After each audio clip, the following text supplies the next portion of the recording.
నియోజకవర్గ కార్యకర్తలు తన వెంటే ఉన్నారని చెప్తా ఉన్నారు.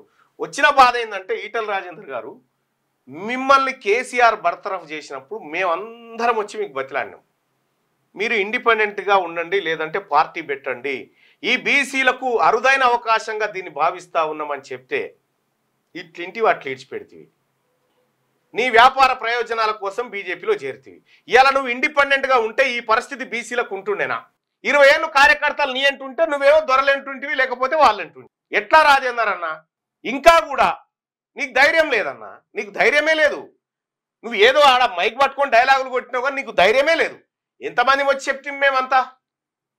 అన్నా ఆలోచించు, అవకాశం పోతే రాదు. హుజూరాబాద్ ఎన్నికల్లో ఇండిపెండెంట్గా పోటీ చేయి, ప్రజలందరూ పార్టీలకు అతీతంగా నీ ఎంటుంటారని చెప్పారు.